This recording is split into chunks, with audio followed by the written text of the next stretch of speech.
All right, y'all. Welcome to the Odis ODog Show here on BFAM 109.6. Today is Friday, November 1st. And of course, you know, we about to get lit, crunk, and fired up in this bitch. Now, this week, man, I got my man in the building. The one and only, off the imitator, but let me tell you, never motherfucking duplicated, Professor Ray Grant. What's happening? What's up, man? How you doing, bro? Hey, man, it's just, you know, we're here trying to talk about certain things, you know, about life and, you know, the good stuff. Yeah. You know, so still something exciting. But when we get back, we're going to talk to my man, we're going to interview, have a little conversation with Professor Ray Grant here on BFAM 109.6. Welcome back to the show. This segment is brought to you by Blue Moon Pizza at 2359 Windy Hill Road in the Windy Hill Village Shopping Center. Now listen, y'all. They specialize in made-from-scratch menu items. Dine in or for delivery, call 770-984-2444. Mention BFAM 109.6, and guess what, y'all? You will receive 10% off your bill. Now keep in mind, this is only for dine-in only. All right, you got it? Okay. BT's Comic View. I want y'all to give it up. Put your hands together and give it up for the one and only, off the imitate them duplicate, Professor Ray Grant. What it do? What's up, brother? How you doing, man? You good? I'm good. Okay, man. I'm glad you came to the show. Now, I'm going to ask you, what do you love most about comedy? Like, what about it? I love, in the writing? actually, I didn't know it at first, but when I started hanging around comedians, in the beginning, I loved the camaraderie of the comedians. Then it changed. You know, once I was already teaching college when I first started. I was teaching at Spelman College, and so the comedy club manager visited Spelman College. It was him and Lou Rawls. Oh yeah? Yeah, they were on campus, and I met him, and we were just having a conversation, and the comedy club manager said, "Man, you're funny. You should come to the club." I was like, "Really?" I never thought of stand-up, and Right. it just bugged me, and so I decided to do it. Right. I decided to go, and then when I got there, I got on stage, and Tiny was in the front row. Tiny. Oh yeah, Tiny. I remember, Tiny. From Friday. So if you didn't do well, Tiny would jump on stage, grab you, and pick you up, and slam you to the back of the to the back of the stage. So I saw him do Darian Perkins like that. Oh, not Darian Perkins. Yeah, That's old school thing right there. He gave him a wedgie. And then Darian, before he got on stage, Darian had taken his glasses off, and he put them behind the curtain, behind the little curtain back. Right. And so while he was on stage, Tiny jumps on stage and grabs him because he was funny. Right. So the crowd's laughing and stuff, and it picks Darian up, put Darian down. Darian sprints behind stage. So Tiny thought he was running to get a gun. So Tiny started running. Then Darian came out with his glasses. You couldn't see. So anyway, my turn. I'm on stage, and I didn't do well. Mm-hmm. I didn't do well. But Tiny told me that night, he said, "You're funny." But I did not get a laugh that night. But he was the only one. He said, "You're funny." Right. And I was like, "Oh, that really encouraged me." Well, one thing I know what your comedy style, like I said, when I first saw you, like I said, I tell the story all the time. Been doing comedy 2 months. I was going up to the old Uptown. I walk up to I just hear the building rumbling. I hear floor stomping. I hear people going crazy. I'm thinking like earthquake and Bruce in there, and you on stage ripping it up. But one thing I like, you have a great ability. I guess that's because you're a professor and a writer of like developing the joke. Like we have a lot of people that want to start off doing comedy. Like, what's the one basic element that you can give them that they can use if they want to start doing comedy? When you're having conversations with people, pay attention to what you're talking about with people. So if you're funny, you have everyday people laughing. Dishwashers, bus drivers, Uber drivers, a chef, somebody serving you at a restaurant, somebody on the cashier. You make people laugh, then you got to make a note of what you said. And you got to keep a note of that, what you naturally made people laugh at. And that usually works. See, I taught college, so I would teach 4 classes a semester. So every class, when I started class, I would do 5 minutes of jokes. Nice. The students didn't know I was doing jokes. I was just trying to find out what was funny in regular flow of conversation. Then I would go to the club and I would just talk about what I talked about with my students. They didn't know it. But then that's why every week I was able to have something new to say. Because they're always in the flow of the conversation. So if you find yourself saying something funny, just make notes. That's deep. I make notes now. Like I always have my phone. Man, what? And I'll say something funny, and next thing I know, somebody's laughing. I'm like, oh, okay, that was funny. That was funny. Because you don't really know. Because when you're just trying not to be funny, just being natural yourself. And they laugh. And they laugh. Like, oh, to write okay. it down. Yeah, you're right. Okay, now, Ray, I understand you have a love for comedy, but explain to our listeners why did you get out of comedy? Why did you stop? Because, dude, you don't be honest. You was one of the most. You still louder than me. I don't give nobody. You're one of the most talented comedic writers in the game. Okay. I love the comedy, but I hated the comedians. I hated the comedians. Say that! Because the comedians are some of the most insecure Oh my God. people I've met in my life. So, but we on the road. This is the last time I was on the road with some comedians. We riding down to Florida to do a show in my car. I'm driving. So we riding along. And you got 3 comedians in the back. You all know them. They're famous now. So we riding down the road, and the police pull up behind us. So I'm like, oh, okay, I'm cool. I had no problem. I looked around, man. These dudes in the car eating weed, eating pills, throwing stuff out the window. And I'm like, what the hell is... Now I get nervous. Here I'm a professor. And I'm doing comedy, and now I'm in a car with people with narcotics, and then now I'm about to go to jail. Right. And now I'm linked to drugs. Now I can't teach anymore. Right. Now I said that was a lot. By the time the cops pulled us over, they had eaten all the weed. Oh my God. And take all the amphetamines, and they were so high.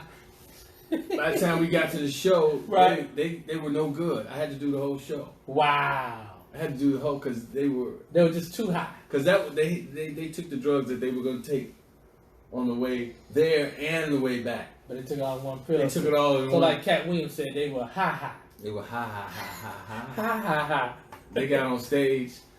One of the comedians, he got on stage, and the audience couldn't hear him, and he couldn't figure out why. Because he had the microphone upside down.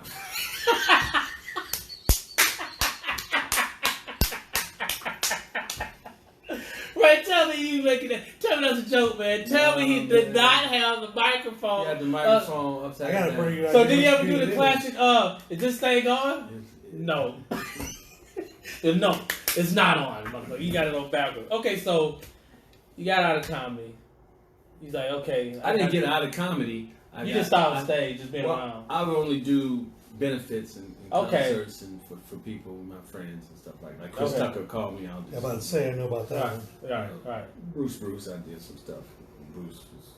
So besides the other things, besides comedy and other stuff you done, the writing, I got on here that you did some with Chris Tucker, Restaurant 3 and 5, a season 5 songwriter for American Idol. Yeah. Talk about that experience. How was it? It was great. My thing in life, and it has eluded me my entire life. I started off as a songwriter. I was a teenager. I was a songwriter. Never had a hit record. Right. That has been my goal my whole life. And in the meantime, all these other successes happen, and I'm focused on hit record. To this day, I don't have a hit record. I've been on HBO, I've been on this, I've been on that, I've done this, I've won awards, I've taught some of the most prestigious schools, and I'm unhappy because I can't get the hit record. It may be still late. It ain't too late, right? I've had songs on TV, I've had songs on the radio, but never that hit. I'm looking for a hit record. I always want to. I know I've written some. Right. I got some. Right. but I just can never get that hit record. That's all I wanted. I would do everything. I did everything in life, but that wasn't my goal. So that's probably why I never stayed in anything that long. I taught school for 15 years, something like that. Did stand up for 20 years, something like that. Right. But I never stopped writing songs. I got thousands of songs. Okay, so out of 1,000 songs, which one of those songs do you think could have been a freaking hit? I say just give us the title of it. Which one you think would have? If you would have got the right artist, the right production, which one of those songs would probably be? It's called First Time. I can pull it up now. Okay. I'm gonna pull it up now. Nice. I'm gonna pull it up now and play some. And I know I'm a great songwriter. See, that's what I love. See, I didn't brag about comedy. Right. You said, hey, he's a great comedian. I'm like, yeah, whatever. I became good at all these other things because I never cared. Okay, but here's the thing. No, let me tell you about comedy. The reason why I did so well in comedy is because I didn't care if people didn't like. I didn't care if people liked me. Oh man, that's deep. I didn't care if people liked me. All I wanted to be was funny. Right. So most people want people to like them. If you don't like me, I don't care. Right. But I'm funny, so you gotta respect me. Got to. But because I love songwriting so much, I care so much about it, and I want people to like me. So that's actually for me a comedy until I stopped caring whether or not, I was gonna do good or bad. Until I actually just went up and started doing it and having more confidence. That's when it got better, for me. Let's go. You got the song? Let's go out to the song. Let's go. We got a minute. I'll tell you what. I got one more question, and then we'll go to the song. Yeah, 1 minute. Okay. It's about songwriting. Oh, go ahead. It's about songwriting. It better be about songwriting. It's not about songwriting. I don't care. Damn. It's something better than songwriting. All right. Pussy? Well, not close. That's not the word you use. You supposed to say coochie. I mean, I can use whatever. Okay, our producer, Dave Clark, is officially using pussy now. He's not saying coochie anymore. Well, first of all, he censored everybody and he said coochie. Then all of a sudden he blasts us on the air. Pussy! Vaginal opening. Vaginal opening. Peer pressure. I like that. So, when I call you, I'm telling you, when I call you, you call me, what is the first thing that you say to me? And this has been going on now for about at least 10 years. What's the first thing you say to me, Carl? Hey, what's up, old bitch fucker? Well, what you doing, big old bitch fucker? You a double bitch fucker. The bitch fucker came from... A double bitch fucker. Yeah, look, I'm gonna tell you something. The bitch fucker, let me tell y'all. Let me tell you something. I know the story. His mom. My mom, I probably haven't told him this, but my mom actually, she came home. I was jumping on the couch. And my mom, she was the greatest cusser ever. I still today have not found anyone who can cuss better than this woman. I was jumping on the couch. My mom looked at me and made up a cuss word. She said, boy, get your ass off my couch, you old bitch fucker. I'm like, bitch fucker? And when you told me that, man, that killed me. Yeah. That's classic. Oh, that made me laugh. And so I say it all the time. What is it? I'm like, Mom, bitch fucker? If I'm at home working I'm painting or something, and I drop some paint, right? Oh, bitch fucker. I'm actually going to tag y'all's pictures up to the show with bitch fucker. Hey, let me tell you. Hey, go ahead, play it. Yo, let's roll. This is a hit record. Let's hit a hit song. I'm a hit songwriter. Okay, so you listen to the Odis ODog Show. When we return, we will have, of course, the one and only Honorable Ochi Muhammad live in the building, answering all your questions here on BFAM 109.6. Roll it, Professor. This is a hit record. Perfect. Hey, do you own the rights to this song? Mm-hmm. We roll it then. Okay.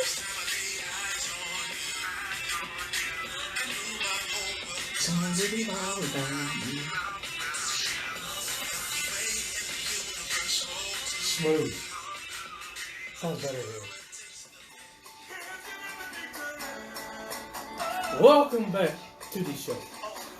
The Honorable Ochi Muhammad is brought to you by Barker Heating and Air, who reminds you, if your air goes out and you don't know what to do, call 678-88-COOL.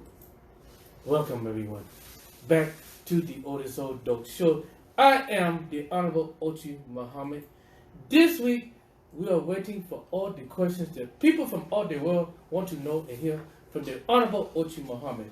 My good colonizer friend, do you have any questions for Ochi Muhammad? I think I'm going to ask Professor first. Professor, is there anything you'd like to ask the Honorable Ochi? Any question at all? Yes, my brother. What country are you from? I am from the country of Nigeria. All right. Igbo? No, yes, right outside of Igbo. I stay in the suburbs of Igbo. Oh. I have a very big palace out there. I have, if you would like to know, I have 5 wives, 32 concubines, and 48 children. And I did not tell you this, but 72 goats. Well, 71 goats. Oops. Ashley West from right here in Powder Springs, Georgia. Pay attention to that. Powder Springs, Georgia.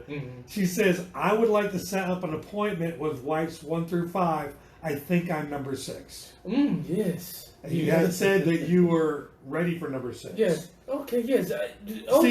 Professor doesn't know the reason. Why do you have 5 wives? Because you can afford them. Oh, yes. He believes if you can afford 5 wives, you can have 5 wives. Yes, but the process of how wife number 6 will be decided is that first I had, of course, wife number 1. But wife number 2 chose wife number 1 chose wife number 2. So you took her out to a bar and you said,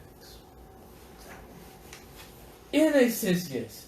Now, wife number 1 and wife number 2 decided for wife number 3. And wife 1 through 3 got 4 and 4. So now, here is the problem. Well, maybe not the problem for you in Powder Springs, Georgia, who want to be wife number 6. You will have to sit down with the 5 wives, and they will. She wants to know how she gets an appointment with that. How's that happen? Oh, you can call the BFAM line, the 678. You're using the radio station to find a wife? 4378. Or you can go to the Ochi Muhammad Facebook page and put a DM or inbox me all your information, and we will set up the appointment with the wife. But first, we must have a personal, private session between me and you before we see the wives. That was easy. You are listening to the Odis ODog Show. When we return, it is time to play Name That Movie against the Old Dog and the Professor Redbird here on BFAM 109.6.